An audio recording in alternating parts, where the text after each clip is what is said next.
Okay, welcome. We are going to continue today with by talking about the Depression, right? So last time we talked about the new Negro, right? Am I in the right place? Hang on a second. I think I'm confusing myself. The slide is in the right place. I am. Hang on.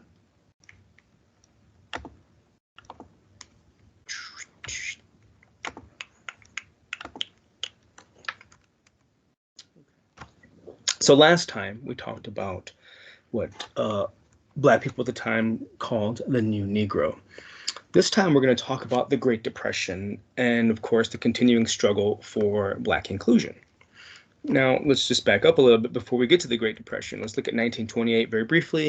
In 1928, there's a presidential campaign going on. Herbert Hoover is running for president.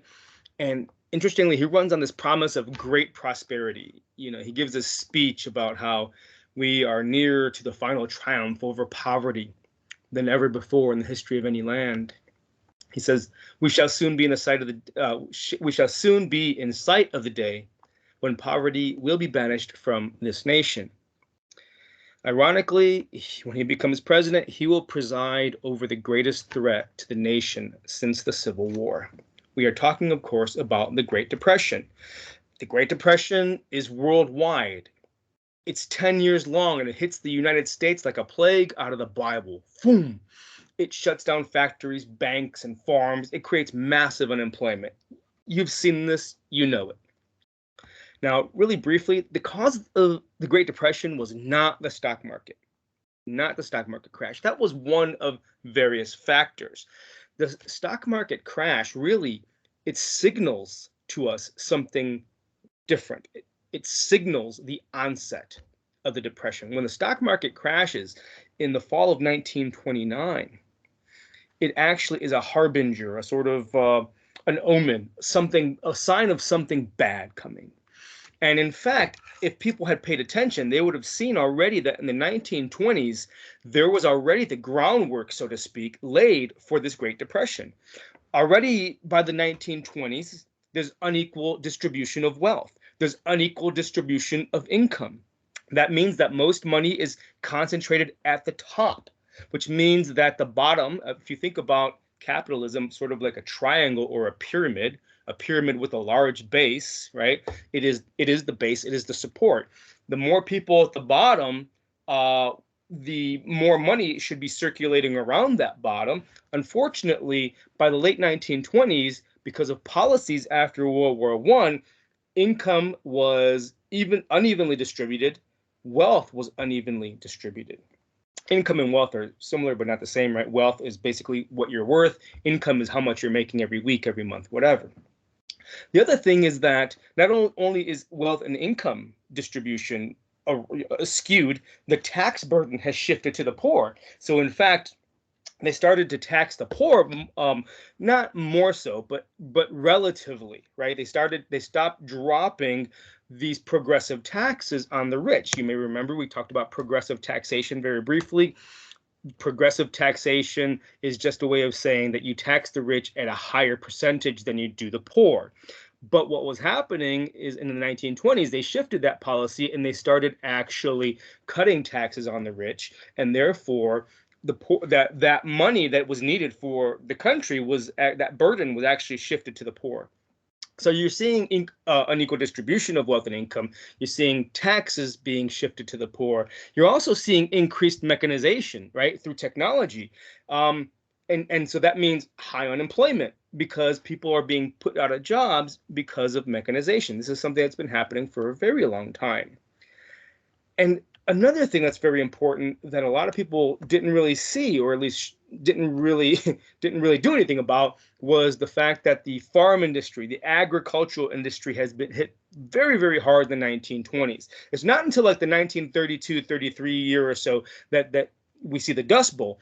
I'm talking about the 1920s already, that where farmers are hurt by low prices because there's overproduction, the war is over, there's more competition, all these things, right? Point is, farmers are hurting. And in fact, farmers make up 1 out of every 4 workers at this time. That's huge. Point being that a lot of this stuff existed already in the 1920s. Many people didn't see it coming. In fact, in the 1920s, the stock market is flying high. People are buying all kinds of goods, right? So consumption of goods is skyrocketing. By and large, the country emerges from World War I a very rich nation. But again, it's not distributed evenly. And in fact, it looks like over the 20s, not looks like, this is the case, over the 20s, that burden of welfare is going to fall really on the people themselves. Now, in the 1920s, there's already a lot of people who are working and living at the bottom, right? We have the poor, we have people of color. These people at the bottom are going to suffer, of course, the most. Now, the Great Depression, it really hurts a lot of people because it hits the whole country, right? We know that the GDP, right, the gross domestic product, the GDP, that plummets. The gross domestic product plummets. Cities go broke. Unemployment in some cities is up to 80%, meaning in some cities, 2 out of every 10 people have a job. In some cities, it's only about half. And again, it's worse in cities. Well, I shouldn't say again because I hadn't said this before, but it is worse in cities because in farms, at least, farmers are struggling, but they can at least feed themselves. City folk don't usually have plots of, and rows of, cabbage out back or whatever. Of course, we know a lot of city farmers, but have these little plots of gardens, and my wife she thinks she's a farmer. She's back there right now. I had to build a bunch of raised beds for her and all that. She likes doing that stuff, so I build them for her. And she likes gardening, and she's always very proud of her tomatoes and her cabbage and her whatever. I don't even know what she pulls out of there. But she loves it. But I don't know that it would be able to sustain us if times got tough, right? But anyway, the point is there's a lot of homelessness, and a lot of people are struggling in the cities, and a lot of people are actually hitting the bricks. They leave and they look for work in different parts of the country. It's a disaster because a lot of men will leave their wives and go and say, I'm going to be back. I'm going to go look for a job. I'll send money. Some of these men actually come back. Some of them don't. And sometimes when the man comes back, it's been so long that the woman shacked up with somebody else. And you have to look at it like this. It's easier to work together, 2 people to work together than one person to do it on his or her own. And so if the man's been gone long enough, she might not know whether or not he's coming back, right? Her neighbor, she found out that, hey, her husband shacked up with somebody in another state and sent a letter and said, hey, I'm not coming back. So if this woman is sitting there thinking, is this guy ever going to come back? She might just decide to shack up with the guy on the other side of her because it's easier. Strength in numbers, right? Point is, the Depression it hits the country in many different ways. It hits families, it hits communities. And for black people who had long been at the bottom, it's going to hurt them too. But what's interesting is that a lot of people at the time said, well, there was one observer at the time, a black man, who says, the Depression, now you're worried about something to eat. Now you're worried about massive poverty. He says the Negro was born into depression. That the Depression only became official when it hit the white man. Okay. And so, of course, a lot of people were suffering.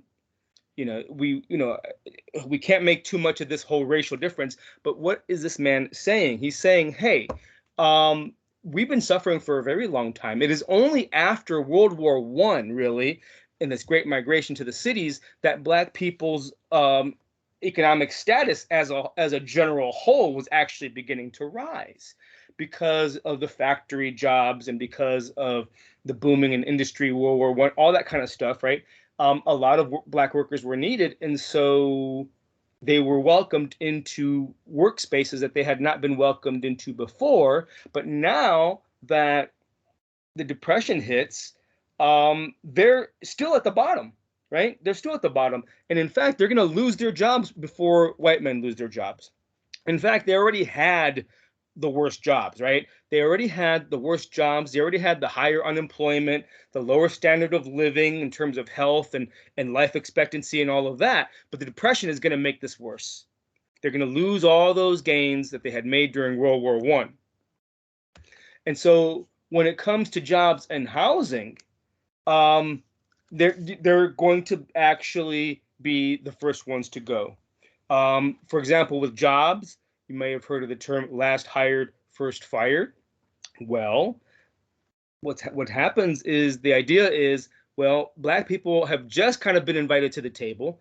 And now that times have gotten tough, there's not enough to go around the table. We're going to ask black people to leave from the table. This, of course, happens to black folk. It also happens to other people of color and so forth. It happens to Chinese out in California. So the point is that there's this view still, of course, in the nation that certain people really don't belong here. So again, this question of what's a quote unquote American, right? So these jobs that had opened up for them during World War I because of the booming industry, because of the slowing down of immigration, these jobs are going to be lost because of the Depression. In fact, during the Depression, there's no such thing as what they would call a Negro job. A Negro job was something that white men would not want to do, or white women. For example, trash collector or domestic service. Those are considered Negro jobs. Yeah, others did them as well, but they wanted to rise above that because they thought they could. It was thought that the proper place of a Negro, quote unquote, was in these jobs. That was before the Great Depression. Now people embrace these jobs because there aren't enough jobs to go around. So they'll take the job they didn't want last year because it was beneath them. But this year, there's not enough to go around. They'll take the job.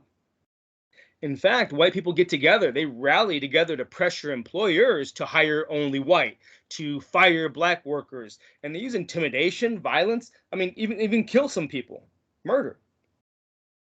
And so it's really, really, really hard for black folk. Again, we have to recognize that it's hard for lots of people during the Great Depression. This hits everybody, no matter color. Of course, rich people are still going to be rich, but the middle class actually falls down dramatically. Not everybody, but the Depression is widespread. But again, it hits black people, people of color generally, black people in particular, hits them really hard. 3 of 4 black people are on some sort of welfare relief by the mid 1930s, when the bottom has fallen out. Now, remember, when we talk about welfare, there's no federal relief. There's no federal welfare programs here. We're talking about like local soup kitchens and county programs and stuff like that. It didn't usually go beyond that. Cities, towns, they would try to set something up like a poorhouse or something, but the federal government was nowhere to be seen when it came to welfare of the people. And so you're going to see 3 out of 4 black people on relief by the time that the high point of the Depression comes around, past 1932. It's 1932 when the bottom falls out of this, you see. Stock market crashes in 1929. It still takes a couple of years for everything to hit the bricks. I mean, to hit the brakes. Countless black people by the mid-1930s are being evicted from their homes. They're begging on the street. Some of them are living in basements in squalor, filth, and vermin. They're hungry. They're sick. And the black middle class is hurt dramatically as well. When it comes to black businesses and the black professions, they're devastated, right? Because they had really relied almost exclusively on black patrons, black customers, because black dentists and doctors and accountants, white people wouldn't go to them. So it would be the masses of black folk. Well, if the masses of black folk have no job, no money, then that money is not going to be pushed up toward the black middle class. So tens of thousands of black businesses go under. They fold. And those that remain struggle continually, generally getting about half the profits they used to. So tens of thousands of black businesses are going out of business. And in the first 5 years of the Depression, the number of black banks, black-owned banks, because there were a bunch of them, went from about 130 black banks to just 6 or so, a handful. I mean, that's a dramatic, dramatic fall. So banks, I mean, banks are going out of business generally across the country. But again, this is another example of how it's disproportionately falling on the shoulders of people of color, especially Black people. So businesses, banks, hospitals are going out of business. Lawyers' offices are going out of business. Dentist offices are going out of business. Schools are going out of business. Especially colleges and the professional schools that are training Black professionals, they're going. And so Black life is devastated. And as I said, they're hardly alone. They are not, but they're still at the bottom.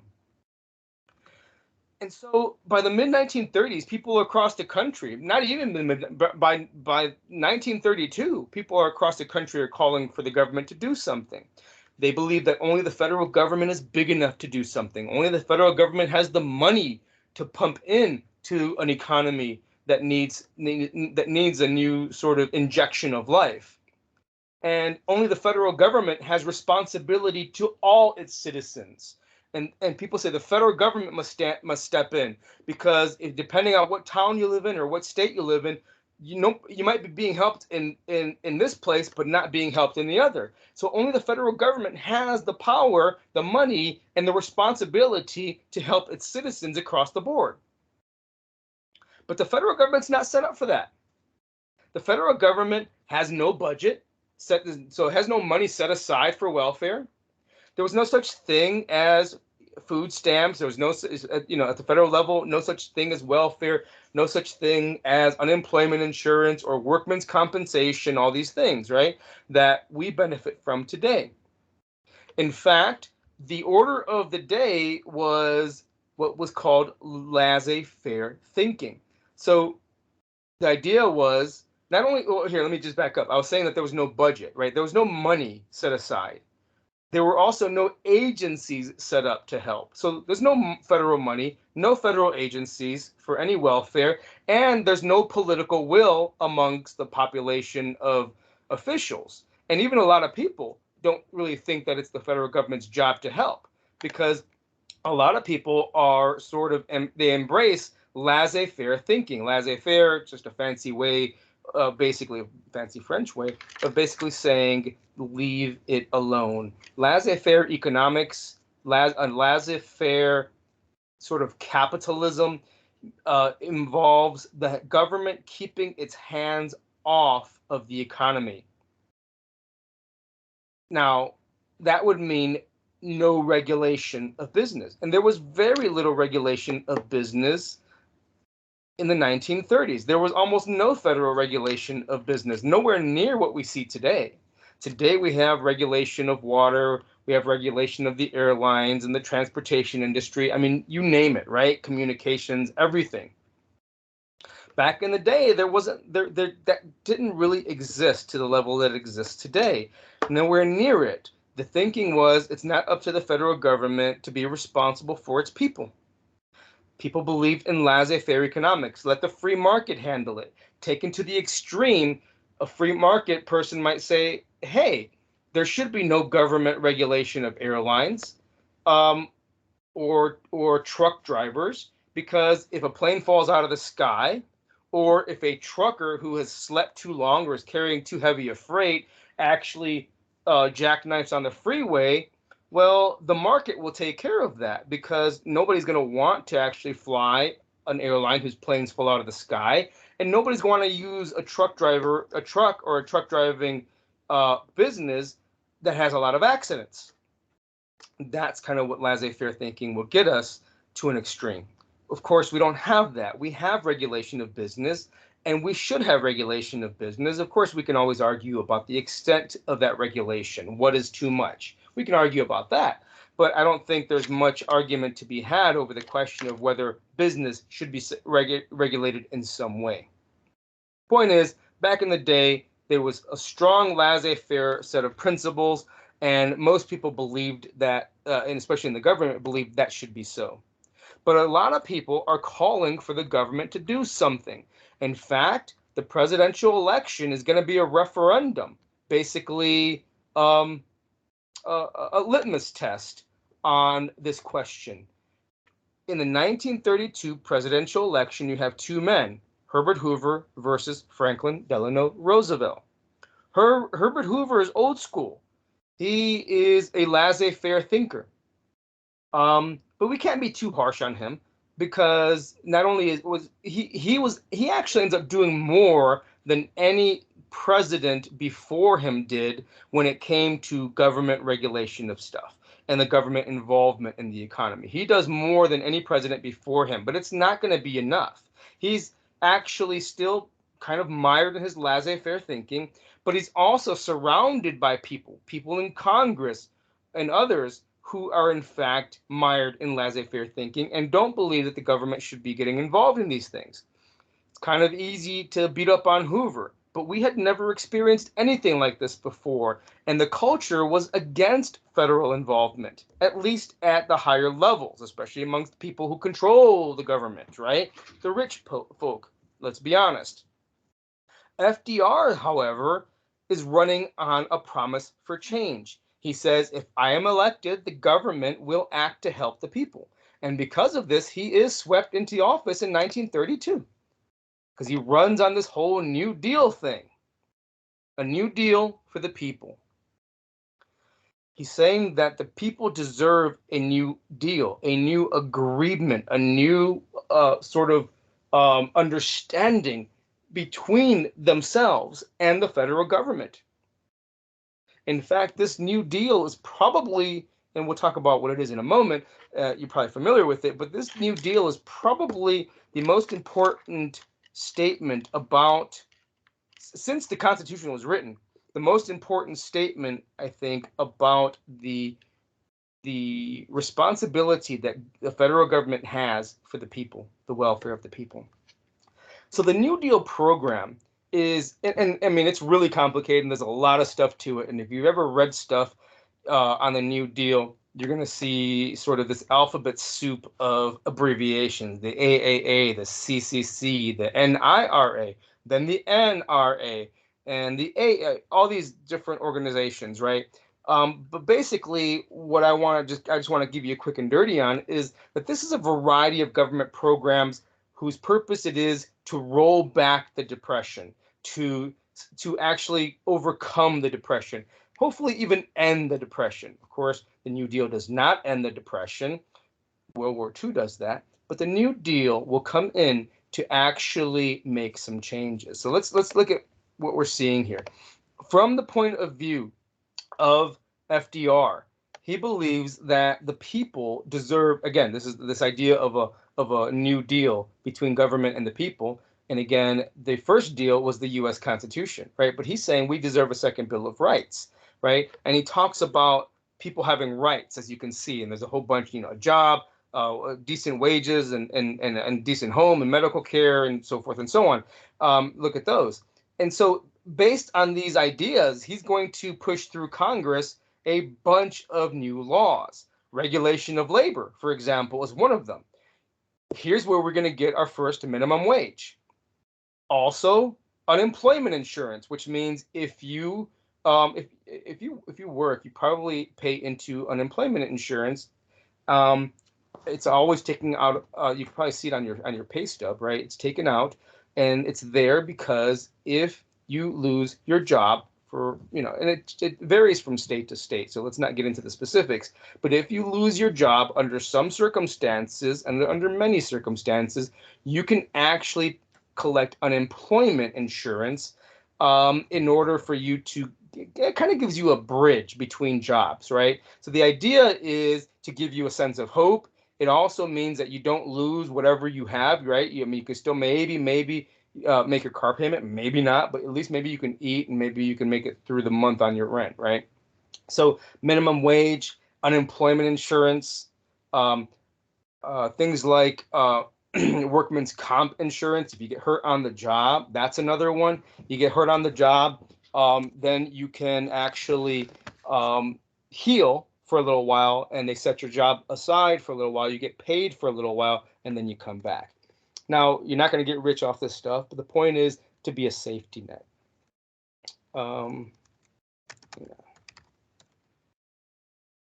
Another regulation of labor comes in the form of unions. it wasn't until the 1930s that people were thought to have, I mean, that people actually earned the right to join unions. It's called the Wagner Act, by the way, Wagner, the Wagner Act. It it said you have the right to join unions. Back in the day, before this, you could actually get thrown in jail for joining a union because they called it a conspiracy, where two people get together to commit a crime. It's kind of a weird sort of legal thing. I don't really want to go into it, but the point is that you could get thrown in jail for being a part of a union, for striking, for sure. But now you have the right to join unions, you have the right to strike. And so regulation of labor is huge. Another is government funding of projects, right? So they pump a lot of federal dollars into building infrastructure.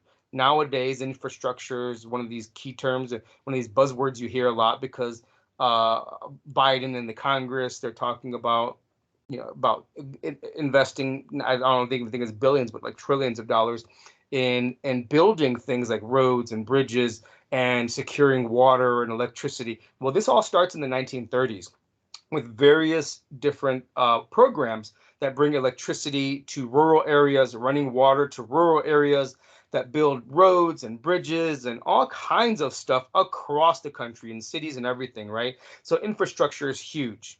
Also, funding for the arts. The federal government comes in to pump money into for paying writers and painters and performers and so forth. So there's this idea of cultural beauty as well. Notice that this money is pumping into the economy to pump that sort of, to circulate that money around, right? To make sure that it flows around. Again, this is just a quick and dirty so you understand the New Deal. Here's also where you get government welfare. Here's where cash payments to mothers they start going up. Mothers start getting cash payments. Here's also where food stamps are actually put in place for the very first time. Food stamps. Now, if you don't know what food stamps are, some of my students do not. This is, of course, and they used to actually be stamps, right? Where there would be like food coupons, and you could go to the grocery store and get certain products. Not supposed to get certain other products, but sometimes people do. Anyway, food stamps, interestingly enough, they're there, of course, to help the poor, just like cash payments. But food stamps they were mostly put in place to help the farmers, so that farmers would have somebody to buy their stuff. Another thing is Social Security. Here's where the Social Security system gets set up, and you probably know somebody who's on Social Security. If you don't, I mean, I don't know where you live, but I'm sure you probably do. All of us, like 90-something% of workers in the country, pay into Social Security, and the idea is that in retirement you will have some income coming in, right? Another thing is loans for home ownership. So the federal government starts pumping money, giving loans. Of course, it's on interest, but they're pretty cheap, right? So the government is pumping lots of money, not only into projects like electricity and bridges and so forth, not just into that, but also things like the arts and also things like home ownership. Just a variety of programs, a great variety of programs. And of course, is the very important, the regulation of labor. All these programs attack the problem in various ways, is what I'm saying. They offer people spending money. They offer people a reason to get up in the morning, right? Just to go and help building a bridge because the government's paying for it. And they offer people hope. And so the New Deal program is popular with lots of people. Unfortunately, it does tend to help Black people and people of color less than it does white people. There's a lot of inequality in the New Deal. Black people are actually excluded from a lot of the benefits. A lot of Mexican people too, but there's African American history. The New Deal legislation, for example, for when it comes to workers, it does not apply to certain kinds of workers. It does not apply to farm workers. That leaves out a lot of Mexican people and Asians out west, but also, of course, Black people in the South. It does not apply to farm workers. It also does not apply to domestic servants. So It does not apply to domestic servants, and it does not apply to farm workers. So the bulk of black people can't get the help from the New Deal because the bulk of black people are farm workers or domestic servants. The bulk of them. So they cannot actually get Social Security. They do not have the right to join unions. They cannot get minimum wage. Minimum wage, of course, is different now. Minimum wage still does not apply to federal minimum wage does not apply to farm workers, but it does apply, of course, to domestic workers. Anyway, let's not get into that. Here's the point, right? In the 1930s, the bulk of black workers do not benefit from a lot of the programs. Now, they do benefit some, and they do benefit from the various programs. It is better than it used to be, but this was something that we have to point out. Why? Not only because, again, it's another example of there's a question of, who's an American, quote unquote, but also because we have to understand how things are changing with regard to how they're treating black people. Now, they did not say, black people, you do not get New Deal stuff. They didn't say that. What did they do? They actually realized that a lot of black people are involved in domestic service and farm working, so they just exempted those two categories. Now, that means that they're trying to get at the same goal without being too overt about it, without being too clear about it. It's like, well, what happened? Here's the thing. FDR is a politician at the end of the day. He knows that in order to get his programs pushed through, he needs Southern congressmen. He needs the support of Southern racist congressmen. They need him too. He's the head of the party, right? So they work together as Democrats. And they push through a bill that actually, and this, of course, again, I will say it again, it is because Southern congressmen really pushed him to actually leave these groups out. Domestic workers, farm workers. Because it would have, here's a word for you, a disparate impact on the black population. Disparate, meaning it has a particular impact. It's not targeting black people on its face, but we know it's going to affect black people, so we're doing it. Disparate is spelled Disparate, if you're interested.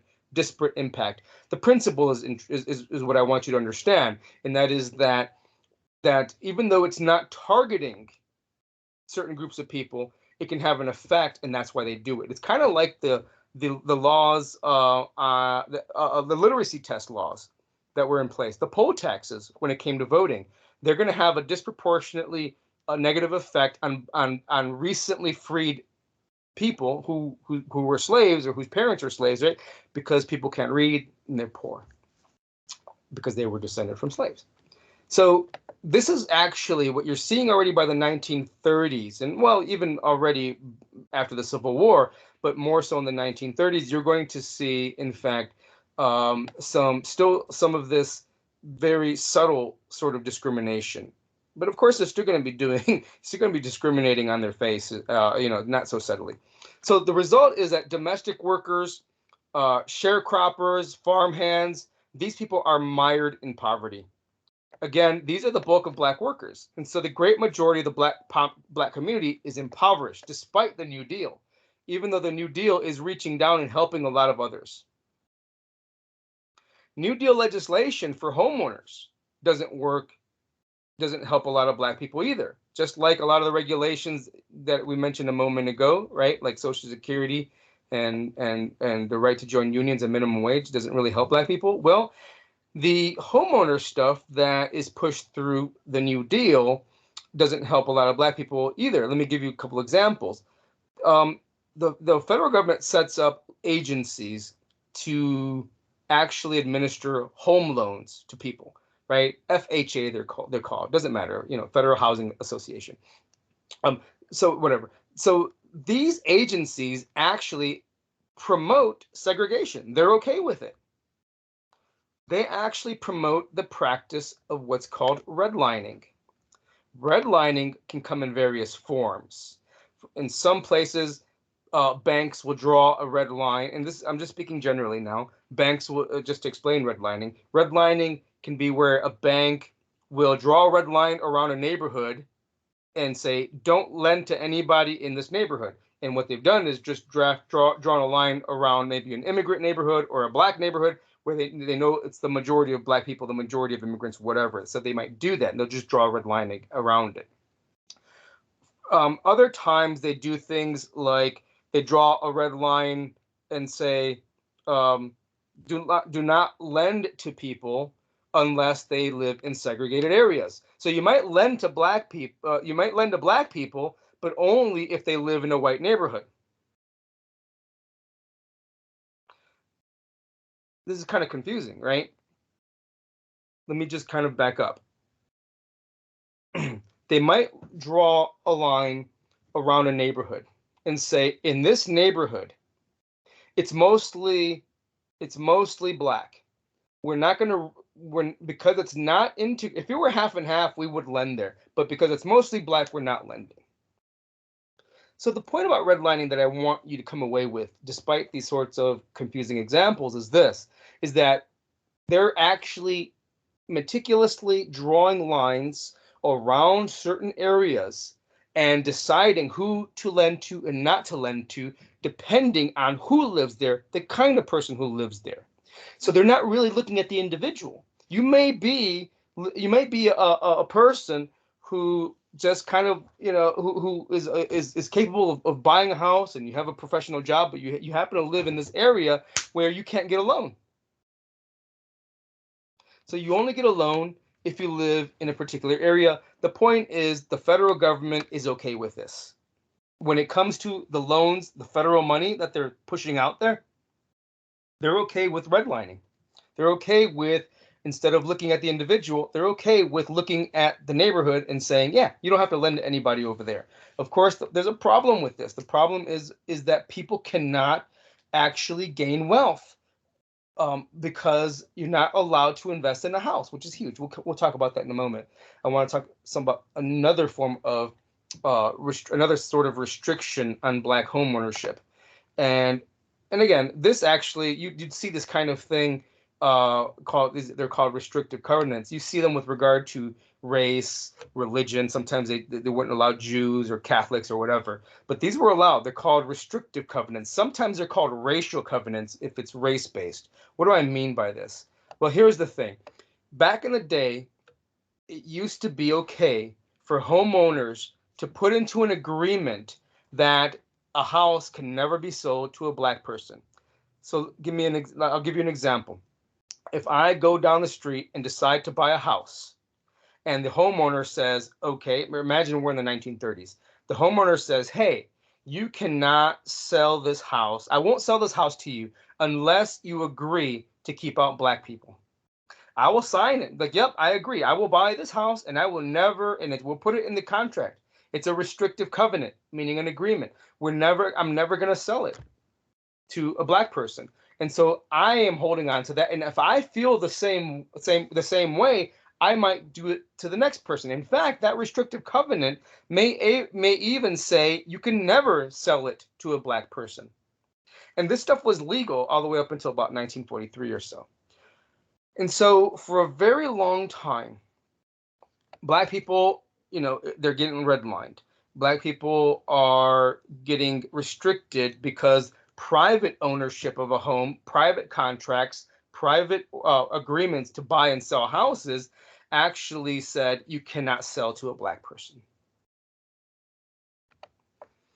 And sometimes this actually still happens, but it happens, off book, off the papers. I remember when I was growing up in Cleveland, a lot of Chinese people started moving in, and I knew I had a white friend who said that his dad would never sell his house unless the person who bought it agreed not to sell it to a Chinese person, because they didn't want more Chinese people moving in. So, it still happens. I think he sold it and went to West Virginia anyway, and I don't know who owns it now. But anyway,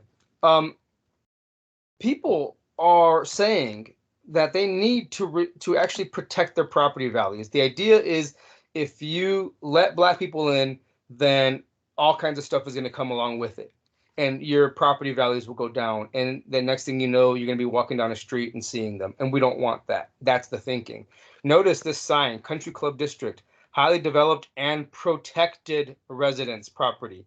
Well, protected doesn't mean guards, doesn't mean dogs, it doesn't mean fences. It means that there's a restricted covenant. So why is all this allowed? Redlining and the federal government allowing this. Why are restrictive covenants allowed? Again, Southern congressmen. They are pushing for all these things, and so because of these inequalities, and these are only a few that we're going to talk about. Because of these inequalities, a lot of Black people started calling the New Deal the Raw Deal. And you got to understand the effects of these practices are still with us today. Not just the fact that people couldn't collect Social Security or whatever at the time, but also look at this housing thing. The effects of these housing practices. The home is seen even today as a primary investment for most people. It's a way to build wealth. What these people were never able to actually get a hold of is an investment. And when property values go up, your wealth goes up. And if they never had it, then that wealth can never go up. And that means that their children really aren't as well off as those people who actually could get houses, aka the majority of white folk. A lot of times, white Anglo-Saxon Protestant, if we have to be honest about it, right? And so they don't get the rising values. Also, a lot of people who have value in their home can borrow off of it, right? So you can actually go get a second, what they used to call a second mortgage. Today they're called home equity loans. It just means that you borrow off the value of your house. If your house is paid off, for example, you might be able to get if your house is worth $200,000, you get a $200,000 loan on your house, right? And you might be able to open a business with that or something, but you put your house up as collateral, right? Point is that the houses are a way to build wealth, to inherit wealth, to use wealth, and Black people were left out of that for a very, very long time. So when we look at why, this is one of the reasons that we can point to look at why, by and large, the Black community, a lot of it has been mired in the lower classes for so long. Not all. I mean, we got to be careful, right? But let's be honest, we have eyes, right? And we know the statistics. It's not to say that, and let me just put it bluntly, though. And when it comes to raw numbers, there are more poor white people than there are really poor Black people. But that's only because white people are still the majority in the country. Okay, but when we talk about the percentage of these populations as a percentage, right, per person, there's more there's more poverty within the people of color community, Black community especially. So keep that in mind. So, but despite their struggles, Black people do find ways to cope, just like people around them, right? Everybody's in the struggle, and just like people around them, most Black people embrace the principles of the New Deal, even though they are limited. But because they are limited, and because, like everybody else, there's only so much to go around, Black people engage in self-help. They turn to inward. They turn to themselves. They turn to each other. They turn to their communities. And as they do, they will continue to fight for inclusion, and they will make their presence felt politically. Look at how they turn to their community.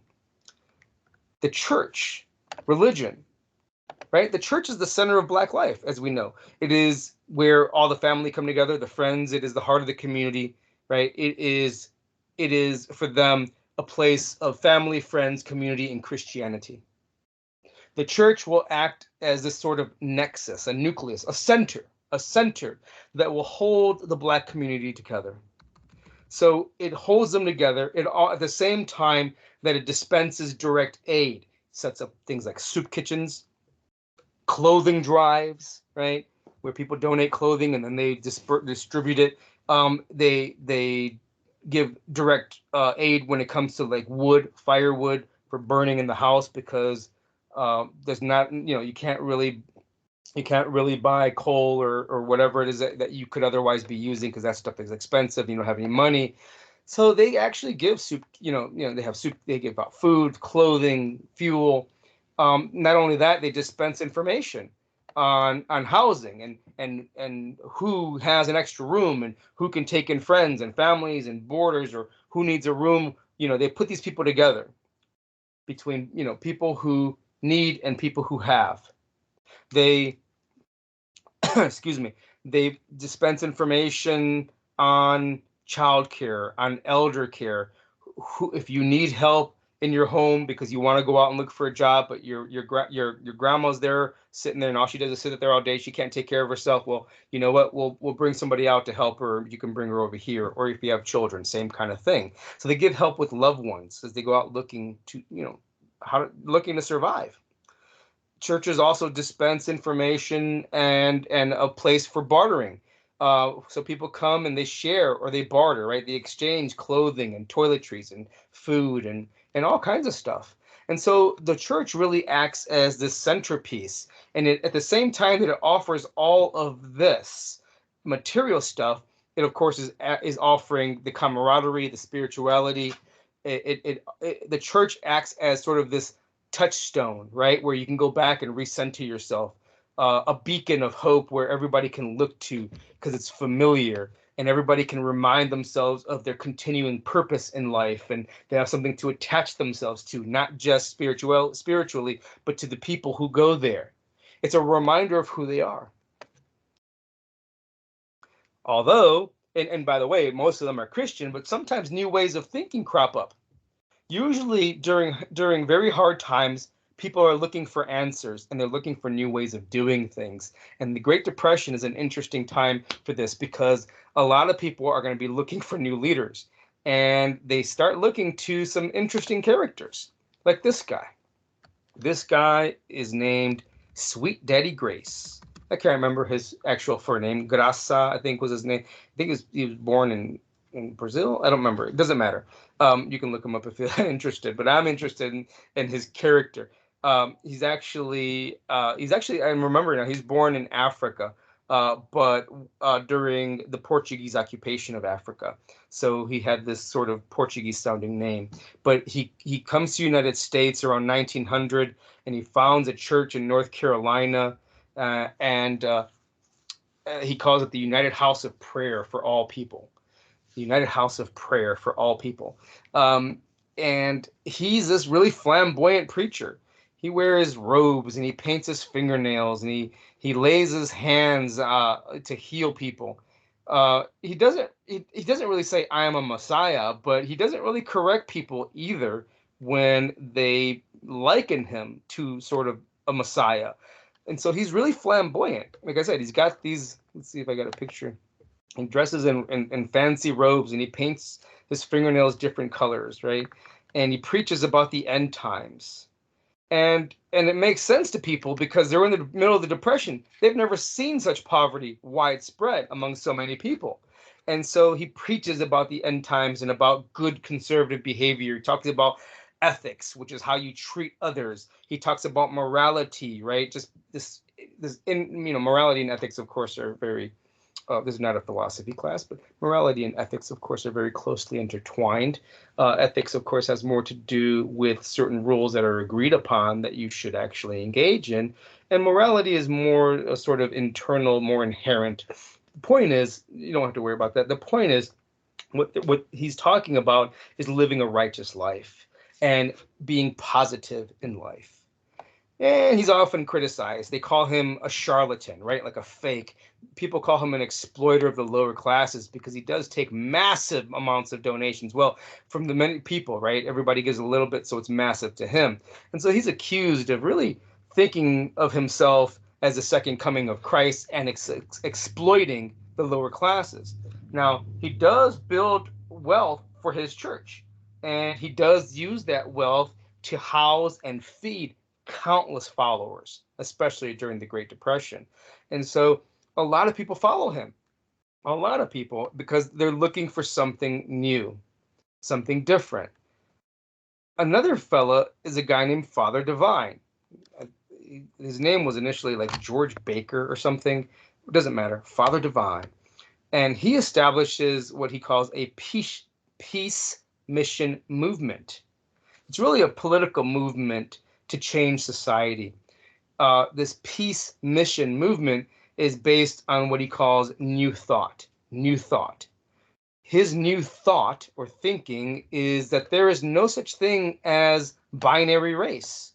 There's no such thing as black and white, that everybody is sort of in between. It's kind of like what people talk about today with, no gender binary, I suppose. I don't know if that's a great sort of analogy, but I think it fits in some respects. Right. His idea is there's no such thing as pure this or pure that. Everybody's sort of on a spectrum of blackness and whiteness. There's really no such thing as these extremes, right? And therefore, we're all in it together. We're all the same. And with this peace mission and this idea, he's got, these goals where black people and white people can, and the ideas of the differences between blacks and whites can be overcome. So he knows that people believe in blackness and whiteness, and he says, no, if you think positively and if you come together and work together, you will see that we're all the same. And so he works to do this. He also works to end lynching. He works to end the death penalty. He works to end de jure segregation. Remember, under the law, segregation. Notice what he's doing, of course, is trying to change the laws that disproportionately affect black people, or change the practices that really disproportionately affect black people, like segregation under the law, the death penalty, lynching. You get the point. Now, his ideas are radical for the time, as was his personal life. In his personal life, I mean, he married several white women, and he flaunts his wealth. Even during the Great Depression, he flaunts his wealth. Remind you of anybody today? I don't know. But the point is, he is actually very flamboyant about it. And his private life is pretty radical. His public life is pretty radical because he casts himself as the God on earth. Quote, God on earth, and his followers believe that. So he basically comes out and says he's sort of a messiah. But he, despite all of his kind of what people might call wackiness, he feeds so many different people. He forms 150 missions across the United States and Europe, and he feeds countless people with luxurious amounts of food, and actually really good food, not just soup. These men, both of them, Sweet Daddy Grace, Father Divine, these guys both have large interracial congregations, followings. So they're reaching across culture, race, and everything. And they're attacked and they're hounded by the press. They're hounded by the government. But they do speak to the most basic needs of people who need some sense of security in this time of uncertainty. So these churches and these spiritual movements are providing real help to real people. Besides the spiritual help, they're providing the food, the clothing, and such. And of course, they're cultivating the spiritual needs of the people. And they're at the center of action. But we know that people need more than religion and more than faith. And they need more than just to be given stuff. They actually need to do stuff for themselves. So what you also see in the 1930s Great Depression is that black people come together. They seek actually collective action. They're doing things like trying to keep money amongst themselves, trying to buy things for themselves, trying to work together amongst their own community. They try to keep money amongst themselves, among the black community, because they fear, you know what? That's what's happening to us anyway. White people are locking us out of their economy. They're not letting us buy houses. They're firing us from jobs and so forth. So we will do this ourselves. And so a lot of black people engage in some sort of cooperative business planning, sometimes called collaborative business planning. And so they will set up organizations like the Colored Merchants Association, the CMA, the Colored Merchants Association, which sets itself up in New York City. And it's really a bunch of men who come together to help each other set up grocery stores in different parts of the black community. And these grocery stores will then cooperate with each other, and they will buy merchandise in bulk, right? The more merchandise you buy in bulk, the cheaper it is. And so they come together and they actually will buy from the distributors, right? Large amounts of food. and they will be able to sell it more cheaply in their community. So this is just an example. The Colored Merchants Association is just an example of this collaborative business planning. So they're also engaging in collaborative consumption, which means that they will only buy from Black businesses. They have this idea in the double duty dollar, meaning that the dollar does double duty, meaning that if you spend $1 in the Black community, then it is actually exchanging from one Black pocket to another, and it's staying within the community. If you buy from a white business, then it's going out of the community, and so it's not doing double duty that way. So for the dollar to do double duty, it is where Black people will actually patronize, be customers of Black businesses. The idea is you only deal with Black businesses, and then Black business owners can inject that money back into the Black community. That's the double duty. So they're trying to keep the money amongst themselves, but they're also engaging in direct action. One of the things that you see rising in the 1930s, and they're not the only ones who do this, but Black people are doing this, they're getting involved in rent strikes, where people in apartment buildings, or if they have the same landlords, they come together and they say, not one of us is going to pay our rent. And so what are you going to do? Kick us all out? Nobody's going to want to actually buy rent from you right now because nobody has money. And so you're stuck as a landlord. What are you going to do? Yeah, you can kick them out, but then they're not going to, who's going to pay you any rent? They might say, you know what? We're not going to pay rent for 2 months, and in another month we'll pay you, or we'll pay you only a portion. At least you're getting something, right? So they have these rent strikes, and it's interesting that maybe you know this better than I do, but did this happen during the COVID lockdown when people couldn't go to work and were having trouble paying their rent? Now, I don't think it happened. Remember, the government came in and froze rents for a while and started sending cash payments out. But that didn't exist back in the day, right? Today, the federal government helped a lot of people through the COVID period, but back in the day, that wouldn't have happened, and so because the federal government's nowhere around. Point is, the government, excuse me, is nowhere to be found. So people are just taking matters into their own hands.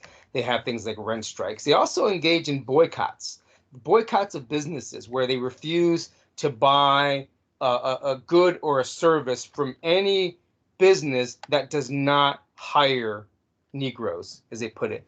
They have this whole push that they call jobs for Negroes.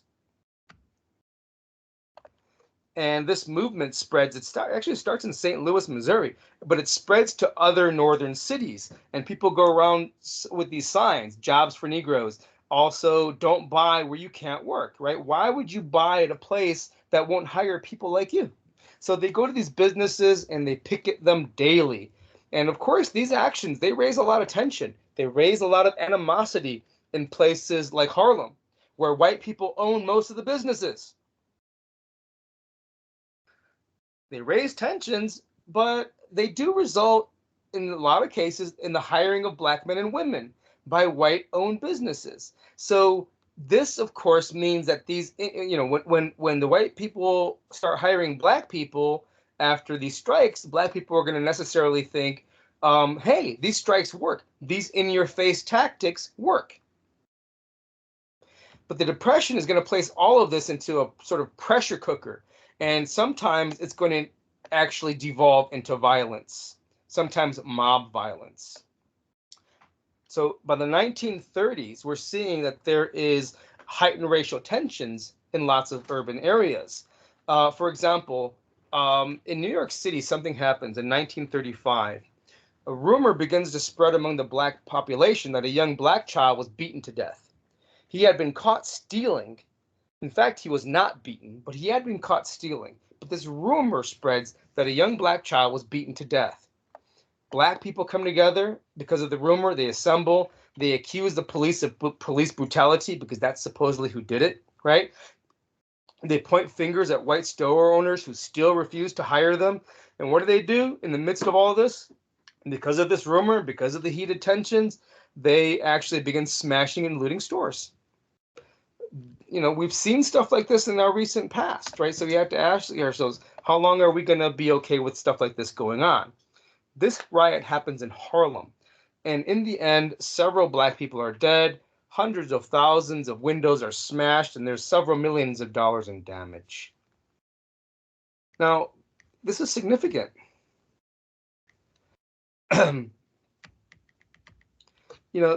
After this riot, the city sets out an investigation to analyze the events. Why did this happen? Remember, there's a sociological school, the Chicago Sociology School of Sociology, that wants to look at why things happen like this. And so sociologists come on board and they investigate why this riot happens. And what they conclude is that the riot stemmed from resentment, Black resentment at continuing discrimination, Black resentment at their poverty. All of this, of course, is a harbinger, an omen, a sign of things to come, of more overt action, mass movements that will explode in the streets in the 60s. The mob riot that happens in Harlem actually shows the need for more collective, peaceful action. So Black leaders come together and talk about peaceful action, but they still want to press the rights of Black people. But these organizations will see an opportunity during the Great Depression to actually solidify their base, form new organizations. Like many other people during the Great Depression, Black people are seeking new ways to make their lives better. And organizations are going to step in. Older organizations like the NAACP, they're going to rethink and transform their approach. I'll give you an example. The NAACP, by the early 1930s, had already become increasingly conservative, more middle of the road. They were losing members already because other organizations started cropping up and they were a little bit more in your face. So we'll talk about those organizations in a little while, but the NAACP sees the writing on the wall. It realizes it's losing members. It realizes it had become more middle of the road. And so it needs to rethink its approach. So in 1934, it takes a new turn, a new tactic. And it redirects its efforts. Its efforts now will be more about civil rights law, litigation, suing in court to get rights. That sounded like a fire engine. So in 1930, by 1934, I should say, a guy named Charles Hamilton Houston, who's the dean of Howard University's School of Law. Remember, Howard University is an HBCU, historically Black college university, right? Howard University dean Charles Hamilton Houston has, by the mid-1930s, developed a new field in law. It's called civil rights law. He's the one who pushed this. And it has an emphasis on the Reconstruction Amendments, particularly the 14th Amendment's equal protection. And so the civil rights law, as pushed by the dean, Charles Hamilton Houston, is going to push for equality. And this guy, Houston, he trains young Black lawyers in this new field of civil rights, especially a man, most notably, I should say, a man named Thurgood Marshall, who we will see again later on. But the NAACP is retooling, and it takes its fight to the courts, and it files several suits. And it looks at Plessy v. Ferguson. You may remember Plessy v. Ferguson, the Supreme Court case in 1896, says separate but equal. It didn't really say those words, but that's the doctrine that comes out of this. Separate but equal, meaning that that the government can segregate so long as it gives equal material goods to each side. Well, the NAACP points out that Black schools are not the same as white schools, that their buildings are older, that their books are older, that their teachers are underpaid, that their teachers are unqualified or underqualified, and that Black teachers are not treated the same as white teachers. For example, Black teachers, they get lower pay, they get worse working conditions. So what they do, the NAACP, is in fact sues under Plessy to say you said separate is okay so long as equal facilities are provided, but these communities are not providing equal facilities. Now, this tactic really is designed to force school boards to realize something, that if they really want to keep people segregated in schools, that under Plessy v. Ferguson, they're going to have to come up with a lot of money to pay for equally good schools. So the idea is really to break them until they finally decide to integrate.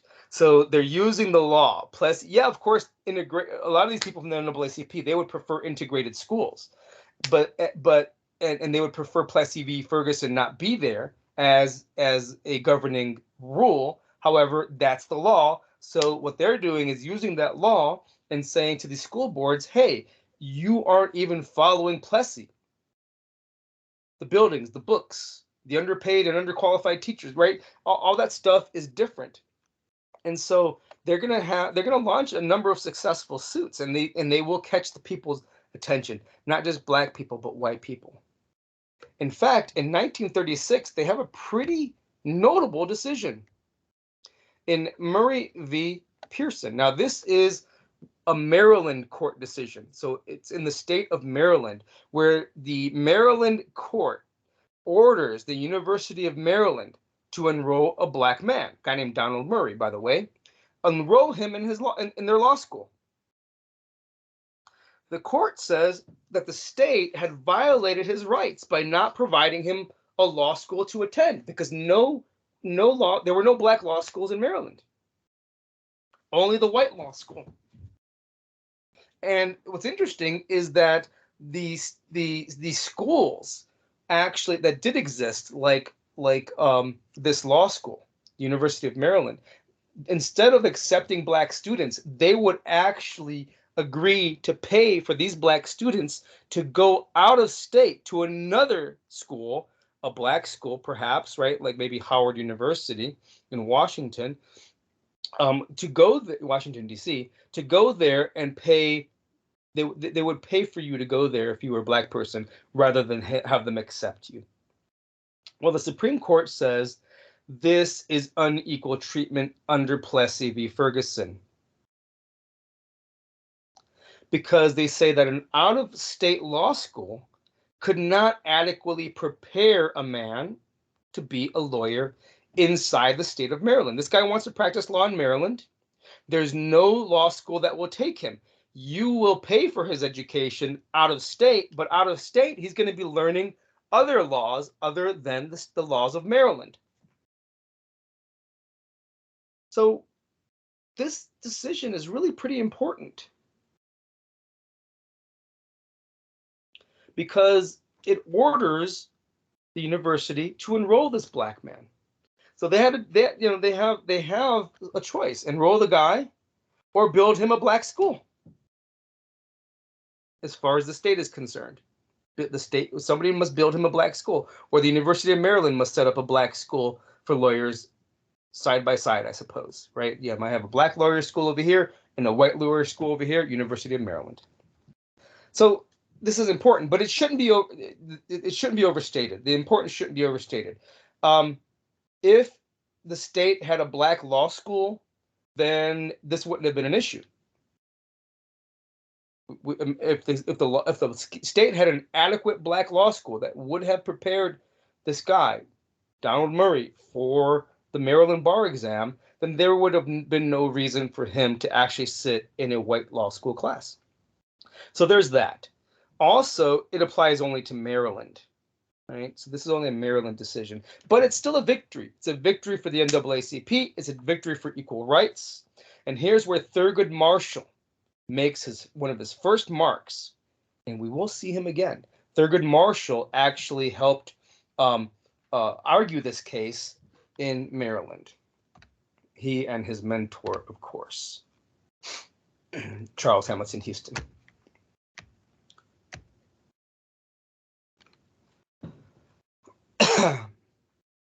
in 1938, so that case was 1936, right? In 1938, this principle of the principle that was upheld in Murray, excuse me, is going to be actually upheld by the U.S. Supreme Court in a different case. And so the point is that now it's going national, but still, although it's got nationwide application, all it's saying is that there must be equal facilities, not that not that schools should be integrated. If you don't have an equal facility, then for Black folk, then you must integrate the facility that you have. So states must provide equal opportunity for an education in law. States must follow Plessy. You can follow Plessy by either offering a Black law school that adequately prepares a man to be a lawyer, or admit him to an all-white law school that will provide him that opportunity. And so this is one of the first major cases that is undertaken by the NAACP. And by 1940, they're on a roll. And so they actually established what is known as the Legal Defense Fund, or the Legal Defense and Educational Fund. And this is going to be the instrument in fighting for legal rights down the road for the NAACP. But the fight for civil rights is increasingly being taken up by regular Black folk, for regular Black folk in the 1930s. You're going to see a huge push in the 1930s for racial solidarity when it comes to labor organizations. Interracial labor organizing, unionization will take off in the 1930s, despite all of the heated problems. I'll just give you a couple of examples. In 1935, the Brotherhood of Sleeping Car Porters, it's going to join the AFL. The Brotherhood of Sleeping Car Porters is in fact an all-Black union. And these are guys that operate the railroads, and they are the guys, the sleeping cars are what you might imagine if you've ever taken Amtrak and there's a sleeping car. Those are really expensive. They have special service and all of that. They usually have people who help you, sell you things, and carry your bags and all that. Well, these are the guys, right? At the time in the 1930s, they were the Brotherhood of Sleeping Car Porters. Most of the people who were employed in these kinds of jobs, because they were service jobs, were Black men and some women. But you had them in 1935 join the AFL, the American Federation of Labor. In this organization, the AFL had long kept the Brotherhood out, but in 1935 they joined forces. And it's intriguing because this is a group, the AFL, that you may recall was a group that only wanted skilled workers in their union. Now, the Brotherhood was not necessarily skilled. It was service work, which may be semi-skilled, I'm sure, but it's not the same thing. In fact, the AFL, because it was all skilled workers, were mostly white men.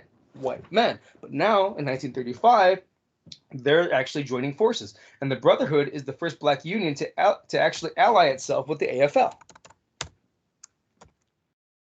In 1938, we have a new union forming called the CIO, the Congress of Industrial Organizations. This is an organization, and it's a mass industrial union that wants all industrial workers, so all the factory workers, to come together. It brings together members who are skilled, unskilled, Black, white, brown, men, women. And its whole idea is to, in fact, join together all of the workers who work in industry. It's kind of like the Knights of Labor, except it's about industry, and they accept Chinese people as well. Remember, the Knights of Labor did not. Anyway, these guys, the CIO, Congress of Industrial Organizations, by the way, they'll finally join forces in the 1950s with the AFL, but they're going to be by themselves for a while, about 12, 15 years. They engage in the 1930s and into the 40s. They're going to engage, and even later on, in voter registration. Not just of Black voters, but of white voters. They're going to engage in what is known as civil rights unionism. Civil rights unionism, the idea that unionism should be tied to civil rights. So what we're going to see in the 1930s and into the 40s is a rise in international unionism, despite all the tensions, despite all the pushback from a lot of unions, and despite a lot of animosity racially about the fact that it's the Depression and everybody's struggling for jobs and everybody's struggling for a seat at the table, you're still going to have some organizations coming together. And they're looking for new ways to join forces. Black people generally are looking for new ways to join forces. In fact, you see them joining forces with white folk, with the unions. They're also going to engage themselves more directly. Older organizations are actually a little bit too conservative for a lot of the young people of the 1930s.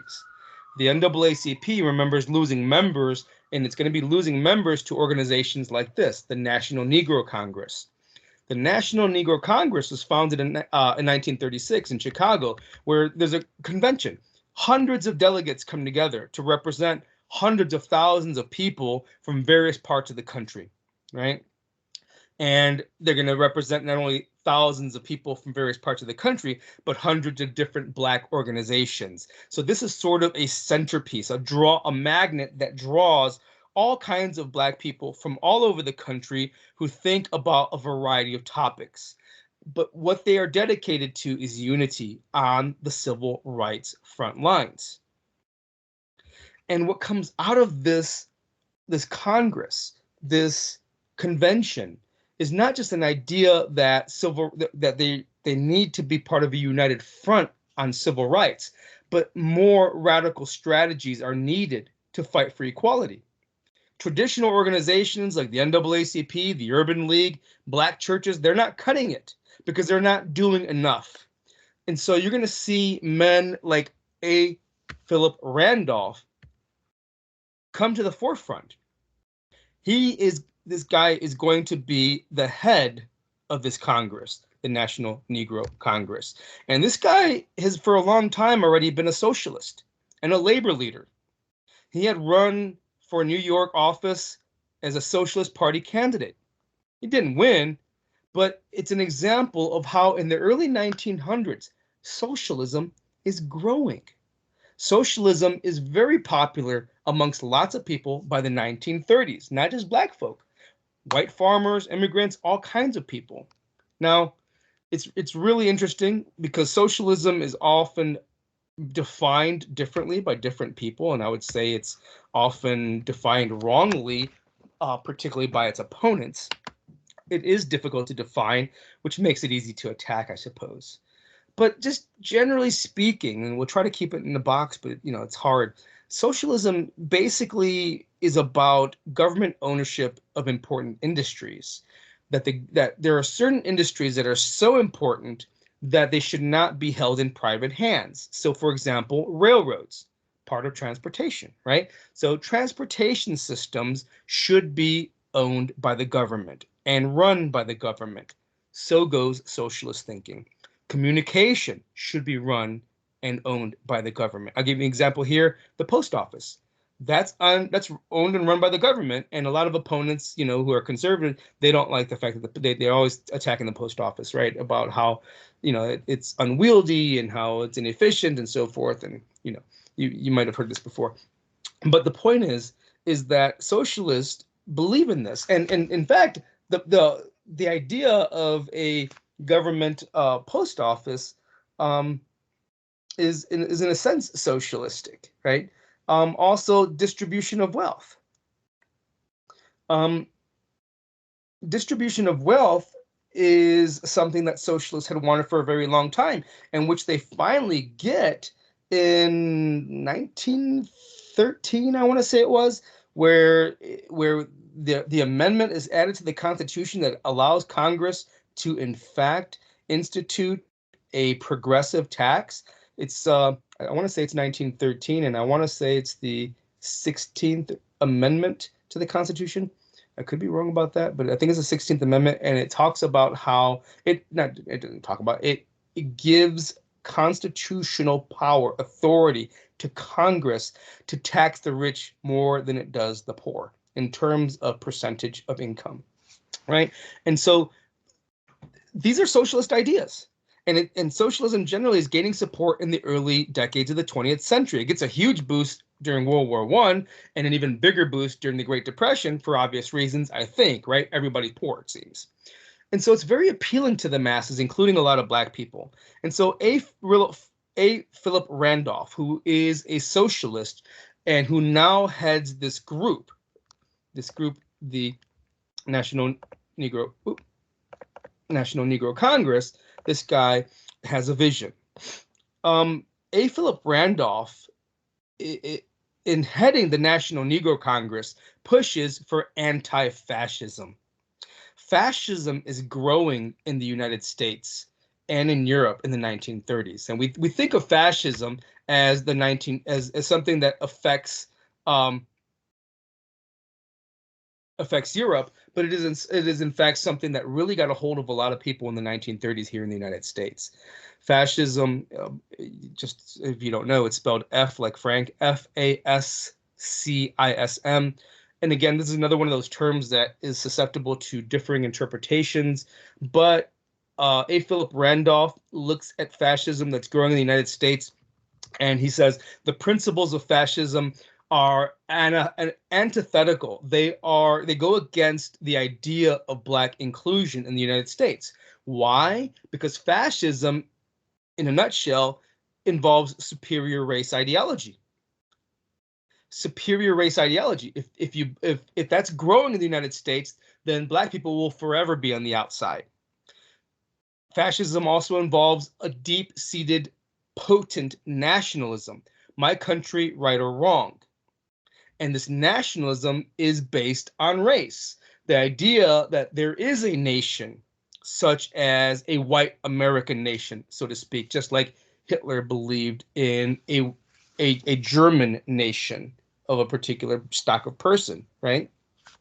So A. Philip Randolph, through the Congress, the National Negro Congress, pushes against fascism. And here I should talk about this. Not that one. Not that one either. Where am I going? This is a Night at the Garden. It's about a 15-minute movie. You should see it. Look it up on Facebook. Not Facebook, YouTube. Facebook. YouTube. And it's called A Night at the Garden, and it's kind of eerie.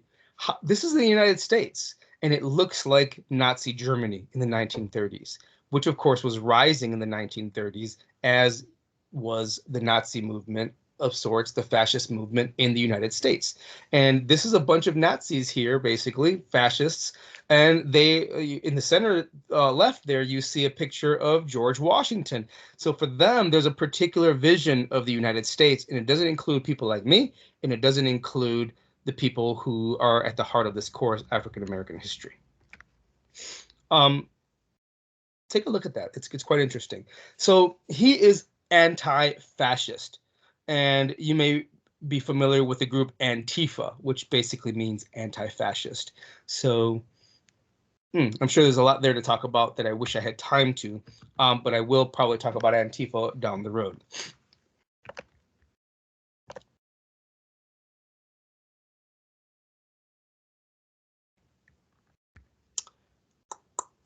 So he's anti-fascist. He's also pro-civil rights, right? He wants political and social civil rights through the National Negro Congress, and he is looking to cooperate with labor leaders as well. And all of this, the anti-fascist movement, the civil rights movement, cooperation, it should all be done through interracial cooperation, right? And so he's all for this interracial unionizing thing. So the National Negro Congress does have it's got a broad sort of appeal, I suppose. It's got its hands in a lot of things, which is probably why it folds. It is much too broad-based. Too many things going on, stretched too thin in terms of money and manpower, too many internecine squabbles, meaning too many squabbles amongst themselves, right? You have some people who want to emphasize a particular thing, civil rights or anti-fascism or interracial cooperation, and then you want others who want something else, right? And so too many squabbles like this about what to emphasize and where to put the money. Also, the National Negro Congress had become populated by radicals, radical labor leaders were coming in, socialists were coming in, communists are coming in. And communists, just, in a nutshell, these are people who want complete social equality, at least they say so, and they want government ownership of all property, right? So a lot of these radical labor leaders, socialists, communists, they're pushing their way into the National Negro Congress. And so you're going to see a lot of conservative people start kind of flow out. A lot of business owners object to the push for labor rights, and they don't like the communist element. A lot of religious leaders, they don't like what they see either, and they're opposing what they see. And they start withdrawing their support. A lot of religious leaders withdraw their support from the National Negro Congress, because the National Negro Congress is, as they see it, as the religious folks see it, are turning their back on God, turning their back on religion, because they're letting in people like communists who are generally atheistic, right? And so they don't like, a lot of conservative folk, the religious folk, the business folk, they don't like what they see. Philip Randolph, he actually resigns from the Congress in 1940. He says it had changed too much. It had been overrun by communists, basically. So these new organizations are drawing on radical ideas, and in fact, they're becoming even more radical as they go. For example, when the National Negro Congress breaks up, it actually has a splinter group that comes off of it. It's more radical and made up of younger members. It's called the Southern Negro Youth Conference.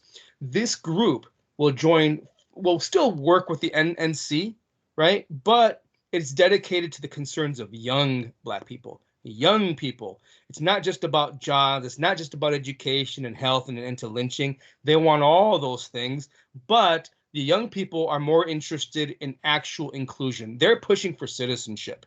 And so they're pushing for things like voter rights. They launch registration campaigns. They launch an attack on the poll tax.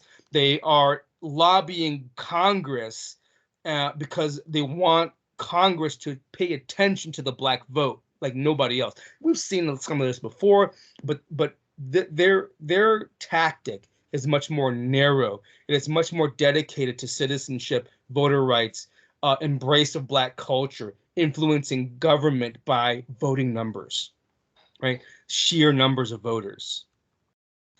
And because of this, because of their voter rights pushes, because they are trying to influence government by by sheer numbers, and because they're talking about the embrace of Black culture, these radical organizations are going to be targeted. They're going to be targeted by government. They're going to be targeted, by business owners. They're going to be targeted by the press, and a lot of these groups will disband under the pressure. So the NNC will disband, and this youth Congress. Youth group will also disband, the Southern Negro Youth Conference, I should say. But what's interesting is that the rise and the fall of these organizations, right, these more radical ones, it really reflects a few things about the Black rights movement at the time. It reflects differences in the nascent movement, nascent meaning emergent or just born, right? It reflects differences in the nascent movement for Black rights. You see the difference, like youth versus elders. You see radical versus more conservative. You see direct action versus the tactic of more patience. So these young people are starting to make their move. And these differences, young versus old, radical versus more conservative, direct versus patience, these differences will be sharpened in the late 1960s, where we're going to see a lot of this stuff explode. In the meantime, these newer organizations are getting younger, they're becoming more radical, and you're going to see it explode in the 1960s.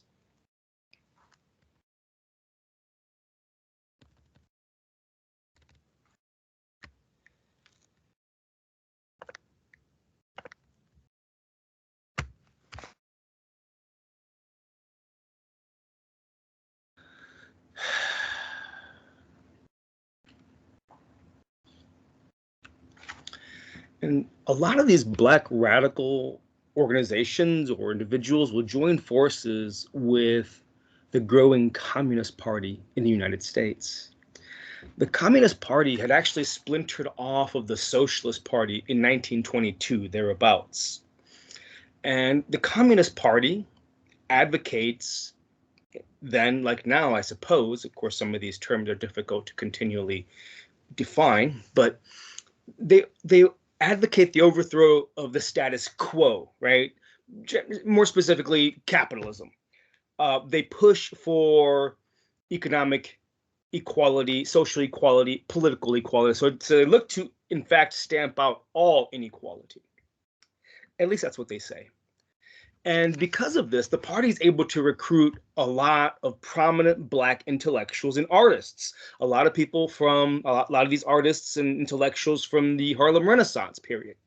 For example, Langston Hughes. Langston Hughes, he traveled to the Soviet Union, which is, of course, this, communist by this time, right, since 1917 or so.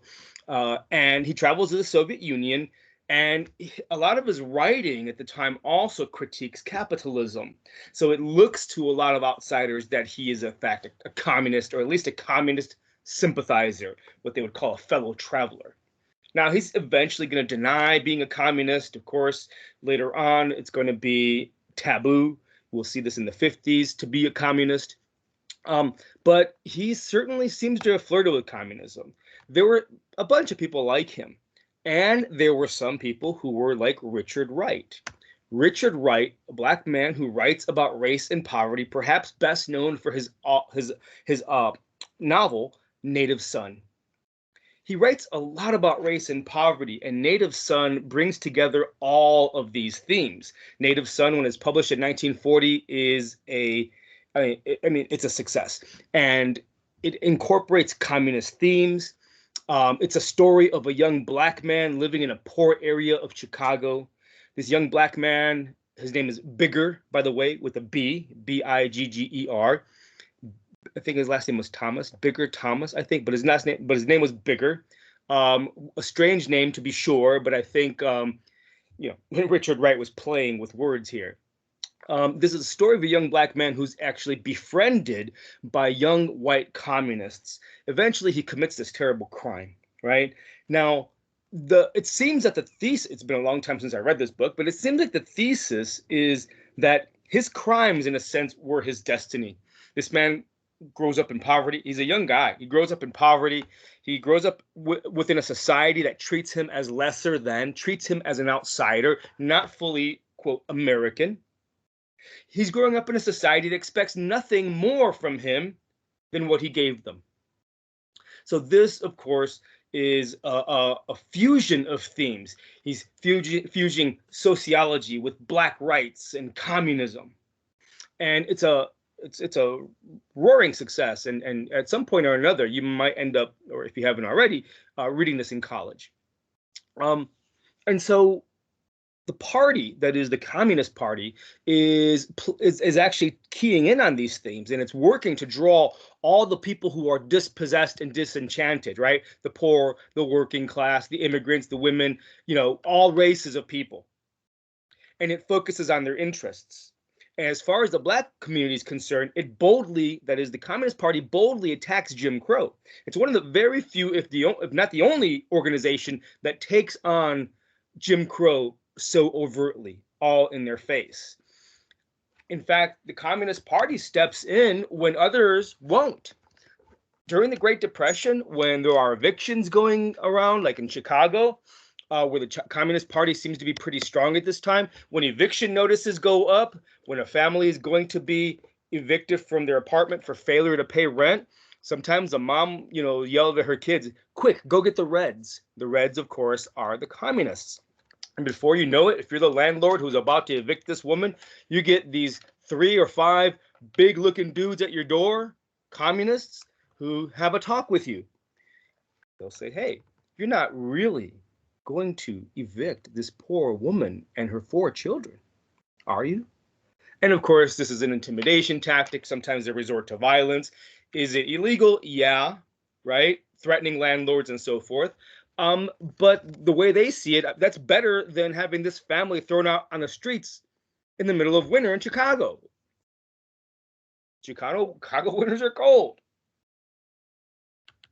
So they step in when others won't, like evictions, strikes. They rally thousands of workers together, Even workers who aren't really communist or who don't really want an official affiliation with the communists, they will often go along because there's strength in numbers.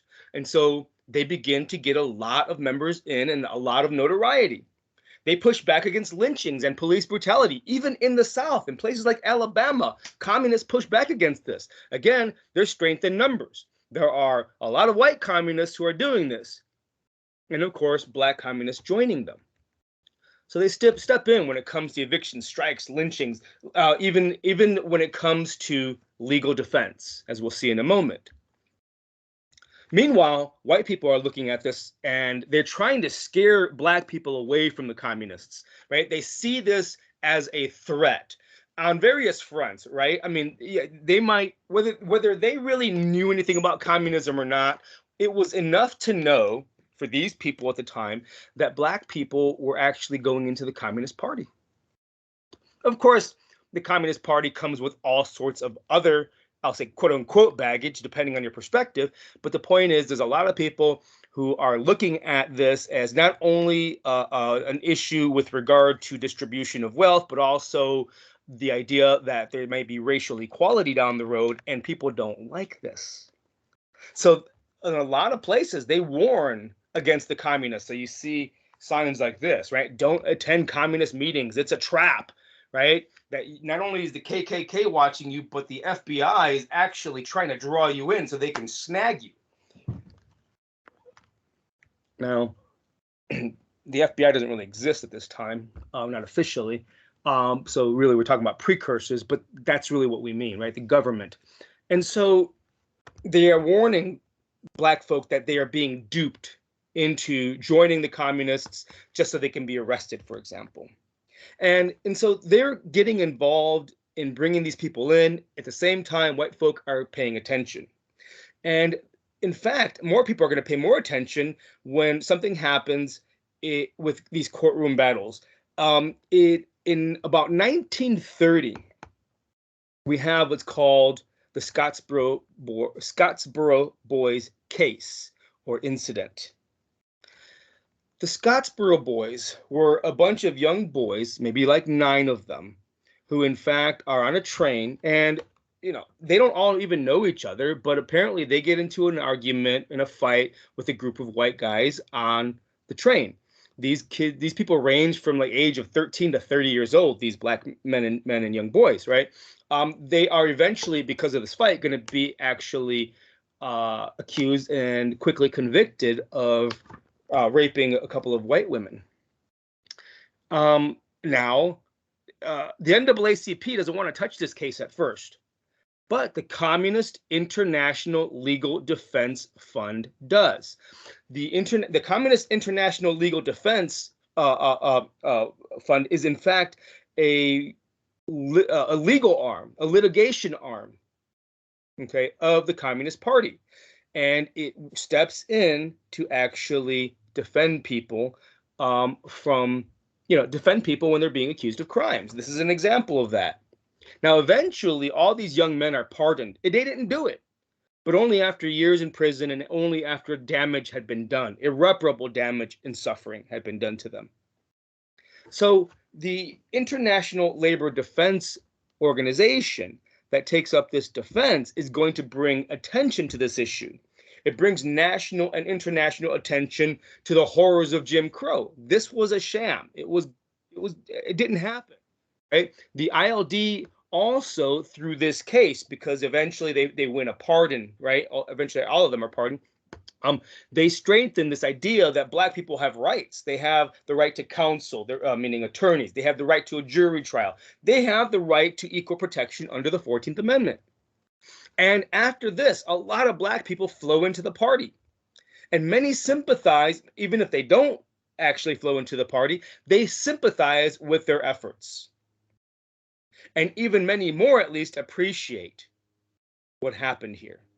And so the Communist Party starts to look pretty good in the late 1930s in terms of its recruitment efforts among black people. Now, I should say most black people do not join or even like the party, but a lot of them do, as I mentioned. They appreciate the effort and they understand it.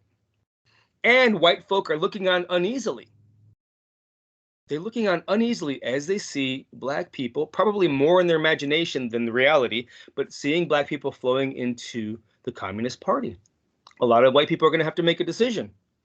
Are you going to actually change your ways? Are you going to include black people? Or are you going to lose them to the communists? So there's this uh, sort of conflict, if you want to call it, this issue, this they're being torn in two different directions. On the one hand, you might, if you're one of these people who doesn't like black people, you think, well, I don't like them, but and I don't want to include them. But if we don't include them, then they go to the other side, so to speak, the communists. And so this is really another reason for white people to pay more attention to the plight of black folk, not because they care, but because they fear. They're seeing the rise of black economic power. They're seeing the rise of black political power, and they're seeing these black folk go into the Communist Party. So they begin to fear. And in fact, it's clear by the early 20th century that the face of the face of black political participation is changing. Already you can see this in the early decades. And you're going to see, in fact, by the 1930s, even before the 1930s get there, black people are actually, we know, demanding a greater voice in government. You have to, of course, understand that they are, in fact, because of a great migration, are operating in large numbers in the North. There's large numbers of black people in the North. And the Depression by into the 1930s has, in fact, encouraged greater solidarity. Many are looking for alternatives. For example, the Communist Party. A lot of people want alternatives, but that's not the only one. In fact, what we're starting to see in the 1930s already is a switching of parties. By the time the Depression hits really hard in 1932, right, something is clear. And that is Republicans have taken black voters for granted. Already by 1932, this is clear.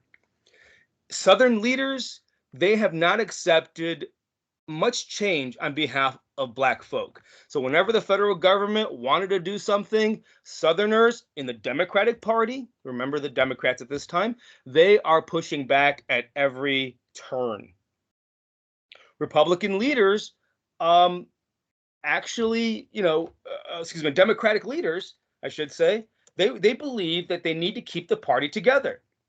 Democratic leaders are in the South, I should say. They're usually part of Congress. They of course are still within the party of eventually we're going to see FDR, but the Democrats, they're still within the Democratic Party, and FDR, who is going to be running, as we said, he runs on this promise of a New Deal in 1932. They believe that they have to keep the party together, and so for this reason, Democrats had a long time in the party sought to appease a Southern congressman at the expense of black rights. So, excuse me.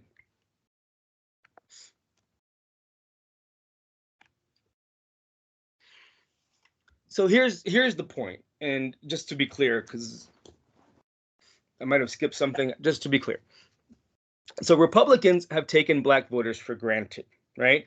Because of the South, because of this idea that you can't push too hard against the Democrats, right? You don't get what you want when it comes to black freedoms, because Southern Democrats are always going to push back. So it's a political game, right? It's a political game. Excuse me.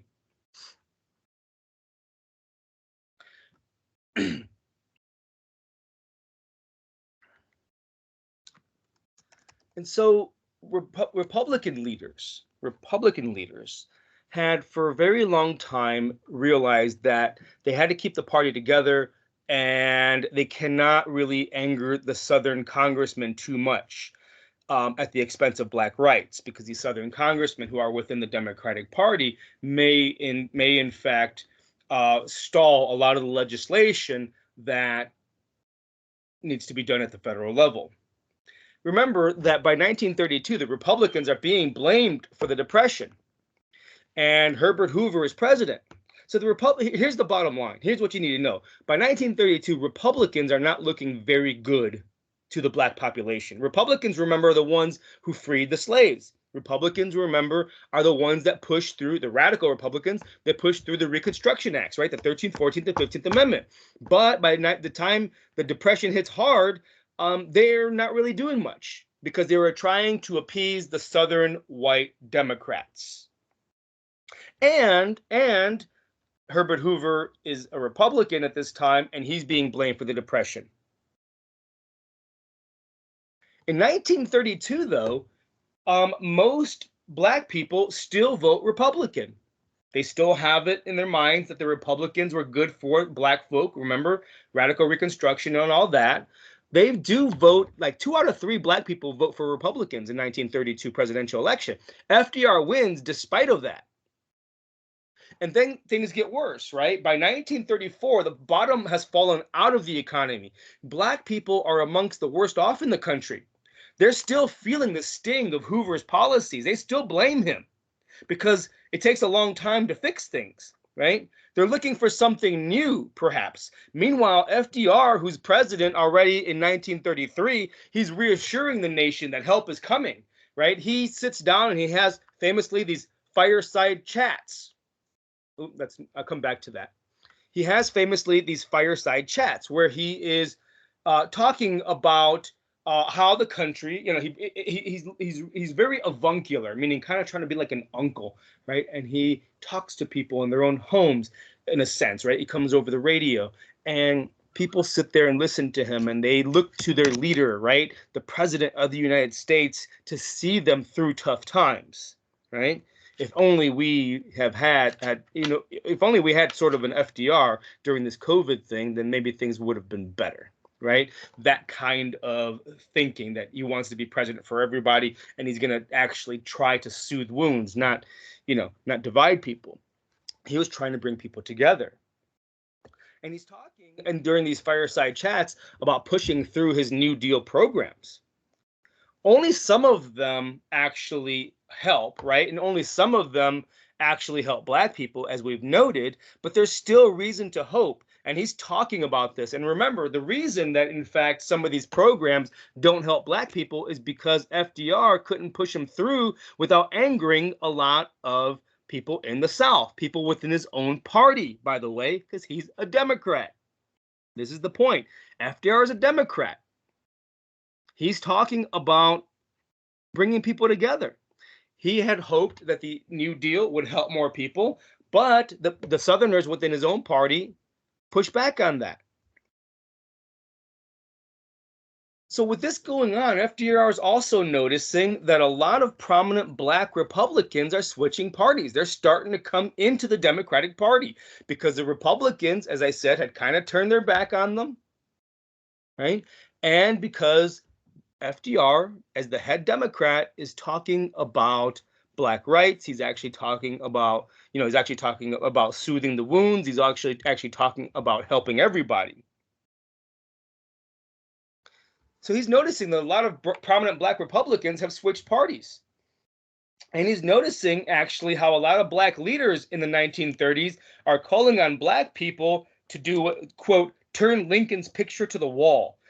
If you're a black person at this time, you probably have a picture of Abraham Lincoln on your wall because he freed the slaves, right? So to speak, right? He was pushing, toward the end at least, of the Civil War for the freeing of slaves. So a lot of prominent black people are speaking to the black masses saying, no, you know what? That picture that you have of Lincoln, turn it to the wall because he represents the Republican Party, and the Republican Party doesn't really help us anymore.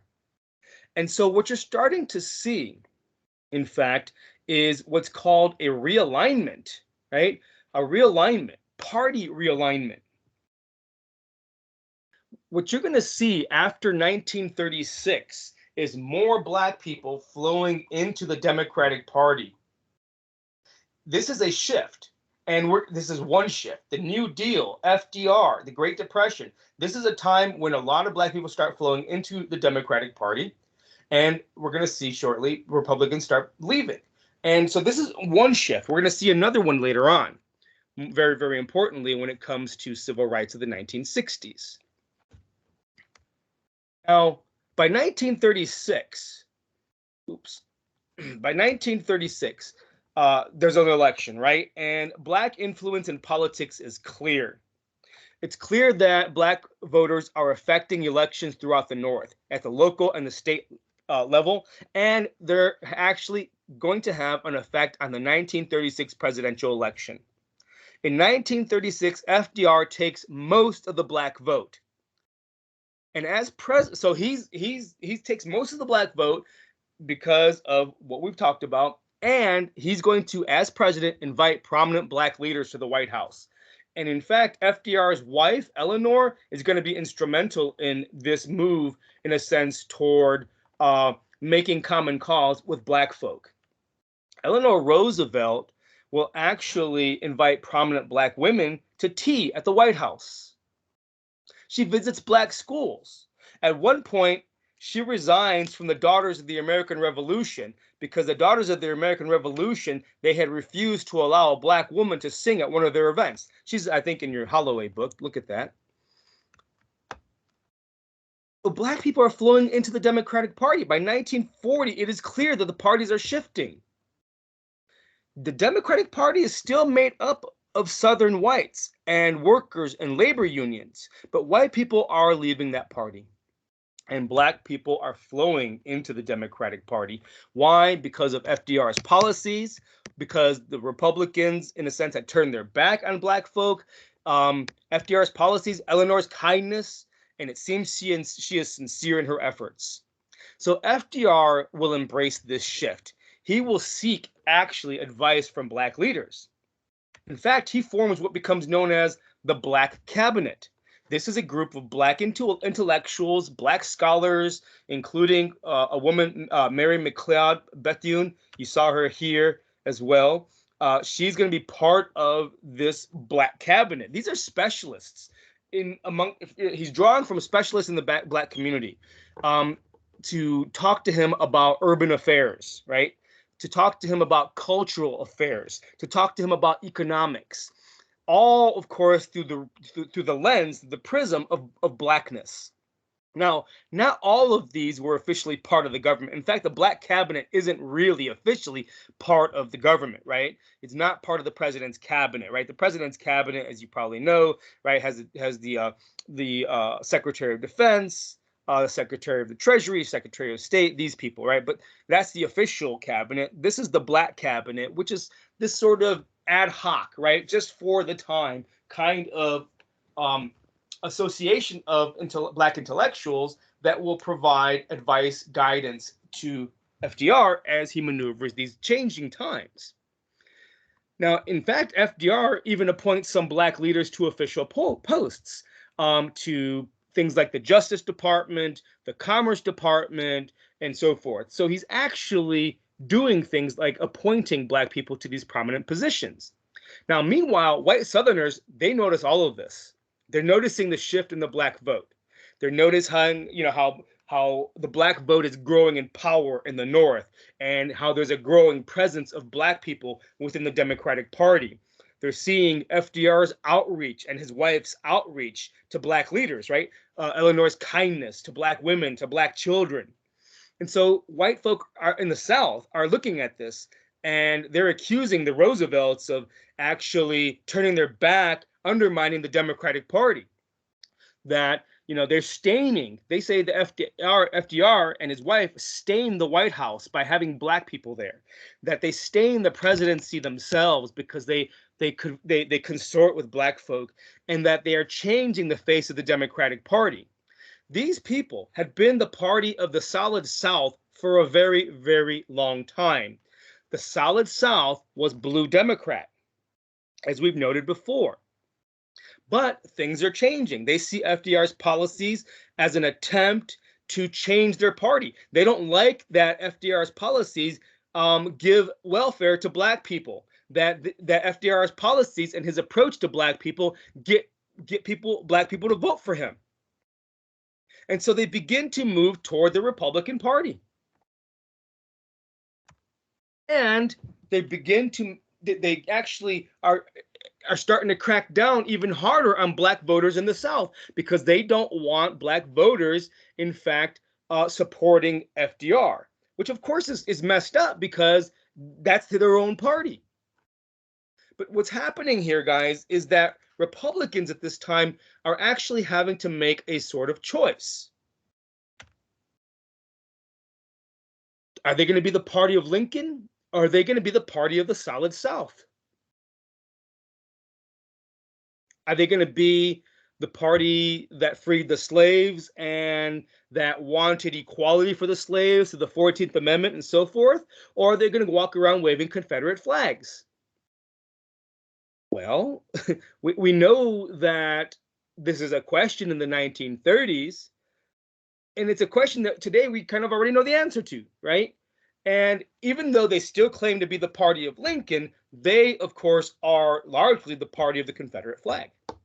That, of course, may be a gross oversimplification for some people, but we cannot deny the fact that republicanism is strong in the southern states, in the states that had seceded from the Union, in the states where just recently at the Capitol buildings, they were flying the Confederate flag in the last few years, right?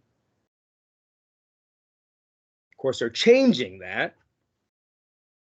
But the point is, in the 1930s, there's this choice. Now, this picture here, I thought it was kind of funny. Maybe you don't if you are Republican, but here is the fact of it, and that is that in the 1930s, they're making a choice. They do not like their party's leader, FDR, reaching out to the black community because that's too close for comfort. That's not what they're about. They want their party to protect the rights of Southern white folk. Here it looks like FDR is switching. And why does he switch? First of all, he's president. FDR is president of the nation. He's not just president of the South.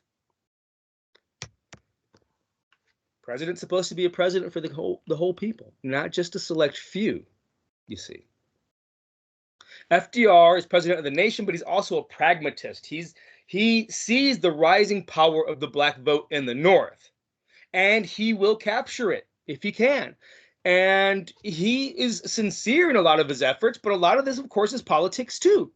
Here's what you should get out of this, and that is that voters get what they want. When people vote, the politicians have to pay attention. Too many people say, oh, vote doesn't count. I'm not going to vote. No. If the last years have shown us anything, that is that the people can actually sway what Congress does. The people can sway elections. They can sway the policies that the government makes. I mean, that's what this is all about. Too often, people actually just fall out, or they opt out, or they tag out of this battle, in a sense, this conflict.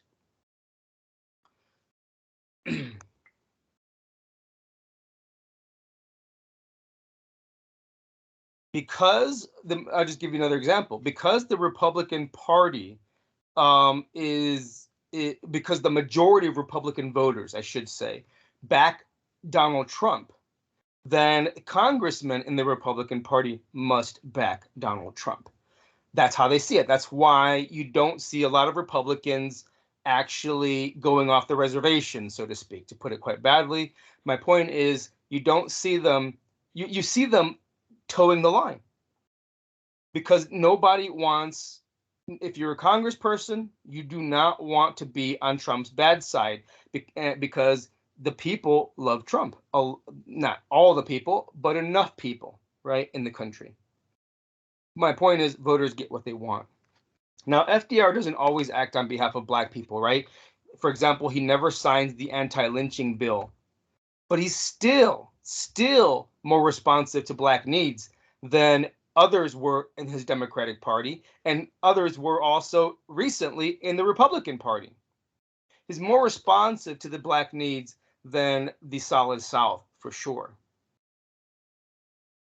So what we're seeing is that in the early decades of the 20th century, there's a lot of change going on. We've seen the Great Migration and all that entailed. We've seen increased violence because of it as well. We've seen World War I prompting calls for democracy, and those calls for democracy actually coinciding with greater calls for democracy and inclusion within the country, not just around the world. Then, of course, we see the Great Depression, and it breaks the nation, and it shatters the confidence of millions. But FDR finds a way to come in and navigate the waters. He sets up this New Deal as a compromise. It's a compromise between really extreme sorts of ideologies that are pervasive at the time in some parts of Europe. You have to understand that when the Great Depression hits the world, countries around the world are falling to extremist ideologies. Countries around the world are either falling or flirting with communism and fascism, these two extremes. Communism and fascism are extremes of each other. They both involve totalitarian control, meaning total control by the government. But communists and fascists hate each other. But they are both extreme ideologies that threaten democracy, as most people see it. People in this country, remember, were flowing toward communism, and people in this country were flowing toward fascism. I've mentioned this already. Meanwhile, FDR, in order to actually try to navigate a middle path between these two extremes of communism and fascism, he will install and implement the New Deal, which is designed, of course, to actually sort of soften the rough edges of capitalism. So you move to the direction of the people. That's more like communism, right? But you also don't want to fall to fascism, the hard right, because that would mean total control by a party, really a dictator. It would mean, of course, nationalism. It would mean an idea of superior race and so forth. Now, I haven't really done a great job of explaining communism and fascism. It's really, really complicated, and I don't have the time for it here. What I want you to get from this is the fact that during the 1930s, there were these extremist ideologies: communism far left, fascism far right. And the New Deal comes in really to navigate our way through that. People were calling for communism on the one hand within the United States. They were calling for fascism on the other within the United States. We don't do that. In fact, we keep our capitalist economy, but it is significantly reformed. It's not laissez-faire. The government has its hands. I mean, the New Deal, he was called a socialist. He was even called a communist, FDR, because the New Deal is all about redistributing wealth. So he was able to distribute wealth without overthrowing capitalism, because capitalism is still in place. So that was good for us, and it actually maneuvered us through the Great Depression until the Great Depression ends with World War II, which we'll talk about next time. Thank you for your attention. Be good and be well.